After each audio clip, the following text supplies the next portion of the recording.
안녕하십니까, 박사입니다. 우크라이나 사태 이후 러시아포비아가 상상을 초월합니다. 전쟁을 하니 미워할 수는 있으나 문학, 예술 같은 분야에서까지 광기어진 러시아 혐오가 대단합니다. 이에 대해 주미 러시아 대사 아나톨리 안토노프가 로시스카야 가제타에 게재한 뒤 대사관 홈페이지에 올린 에세이가 화제가 되고 있습니다. 에세이 제목은 러시아포비아 as malignant tumor in America, 악성 종양 같은 미국의 러시아포비아입니다. 그의 에세이는 미국의 군사 전문가 스콧 리터도 주목했습니다. 그리고 에세이를 소개했습니다. 굉장히 잘 쓴 에세이입니다. 안토노프 대사는 에세이에서 러시아는 항상 모든 국가의 풍부한 문화적 전통을 숭배하고 존중해 왔다고 말했습니다. 그러면서 국가 간의 관계가 아무리 복잡하더라도 문화는 항상 국민 간의 신뢰를 강화해야 하는 교량 역할을 해야 한다고 말했습니다. 안토노프 대사는 그러면서 냉전 시대도 문화 캔슬은 없었다고 강조했습니다. 그리고 1958년 제1회 차이코프스키 국제 콩쿠르에서 미국인인 벤 클라이번이 우승한 사실을 들었습니다. 냉전이 절정이었던 시기에 벤 클라이번은 모스크바에서 선풍적인 인기를 끌었습니다. 그리고 그의 공연은 장벽을 허물고 클래식 음악에 대한 사랑을 바탕으로 러미 간 상호 이해를 회복할 수 있다는 희망을 가져다 줬다고 안토노프 대사는 말했습니다. 키가 크고 곱슬머리인 텍사스 출신의 피아니스트 벤 클라이번이 모스크바를 정복한 사연은 전설적입니다. 냉전의 해빙을 위해 미소 양국은 1년에 문화 교류를 제안했고 소련은 1958년 처음으로 제1회 차이코프스키 피아노 콩쿠르를 열었습니다. 차이코프스키는 미국에서도 1812년 서곡, 호두깎이 인형, 백조의 호수로 잘 알려져 있었습니다. 차이코프스키 피아노 콩쿠르는 전 세계 19개국에서 50명의 음악가를 초청해 소련 예술의 성취를 강조하기 위해 열렸습니다. 그리고 전설적인 작곡가 드미트리 쇼스타코비치가 이끄는 심사위원단이 구성됐습니다. 그런데 벤 클라이번이 돌풍을 일으켰습니다. 차이코프스키 곡 중에 가장 친숙한 피아노 협주곡 1번을 연주했는데 모든 관중을 일어서게 했습니다. 너무나도 완벽하게 연주를 했습니다.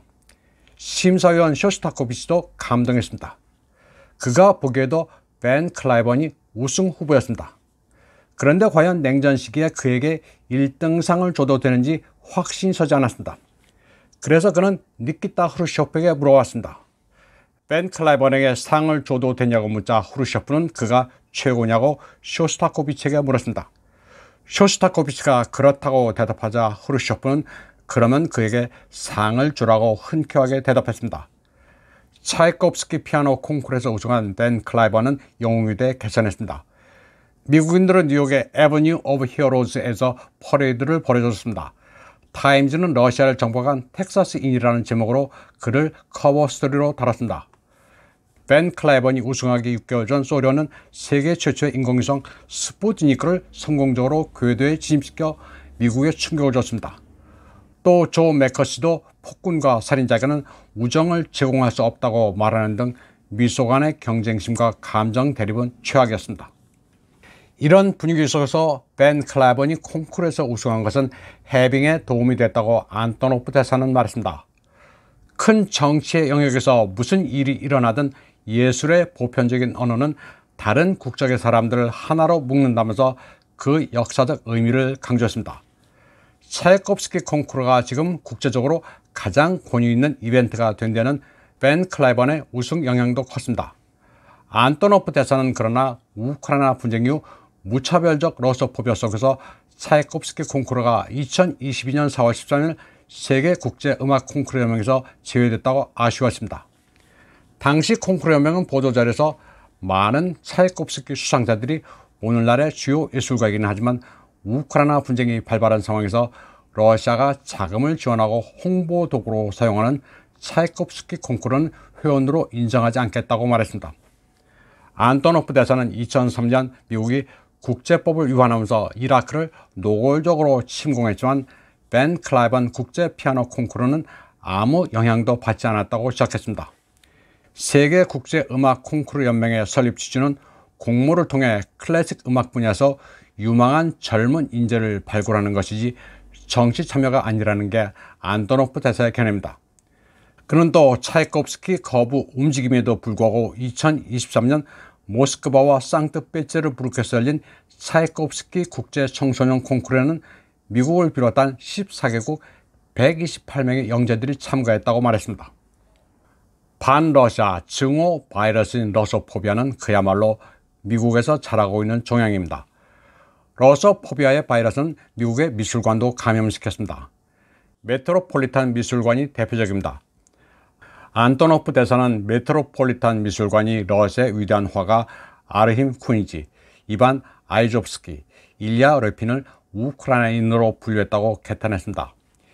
인종적으로 일리아 레핀은 러시아인, 이반 아이바조프스키는 아르메니아인, 아르힘 쿠니지는 그리스인이긴 하지만 모두 스스로를 러시아인으로 인식했는데 뜬금없이 우크라이나인으로 바꾼 겁니다. 세 사람이 생존했을 당시 우크라이나는 존재하지도 않았습니다. 그러나 메트로폴리탄 미술관은 일리아 레핀이 추게프, 아이바조프스키가 페오도시아, 아르힙 쿠인지가 마리오폴에서 태어났다고 우크라이나인으로 분류했습니다. 그런데 일리아 레핀의 경우 그의 부친은 러시아 군대 울란 연대에서 근무했고 레핀 자신도 상트페테르부르크의 제국미술학원을 졸업했습니다. 사실 마리오폴이나 오데사 같은 지역에는 그리스계 러시아인이나 아르메니아인, 투르키인들도 많이 거주합니다. 기본적으로 이 지역은 옛날제나 여제 때 러시아 제국으로 편입된 곳입니다. 이반 아이조프스키의 경우 인종적으로 아르메니아인일 수는 있지만 러시아는 그를 역대 해양 예술의 가장 위대한 거장으로 여기고 있습니다. 아이바조프스키는 평생 6,000점의 그림을 그렸으며 짜르 니콜라이 1세의 총애를 받았습니다. 그리고 러시아 제국 해군의 공식 예술가로 임명됐습니다. 메트로폴리탄 미술관은 지나친 것 아니냐는 항의를 받자 아이바조프스키의 국적을 이번에는 아르메니아로 바꿨습니다. 메트로폴리탄 미술관이 이딴 짓을 벌인 것은 우크라이나 미술사학자라는 타이틀의 옥사나 세메닉의 사주를 받은 겁니다. 옥사나 세메닉은 그러나 단순한 미술사학자라기보다는 문화 저널리스트로 불리며 친우크라이나, 반러시아 선전을 해온 인사입니다. 그녀의 활동을 돕는 이 가운데 나탈리아 구메뉴크라는 사람이 있는데 그는 미국 CIA가 설립한 NGO NED와도 관계가 있습니다. NED, National Endowment for Democracy는 이름부터 그럴듯해 보이지만 사실 미국식 민주주의를 전파한다는 명목으로 문화 공작을 하는 단체입니다. 앞서 메트로폴리탄이 러시아 화가를 우크라이나인으로 분류하는 황당한 짓을 했다고 전해드렸습니다만 앞권은 또 있습니다. 에드가 드가의 저 유명한 러시아 무희들을 우크라이나 무희로 바꾼 사례입니다.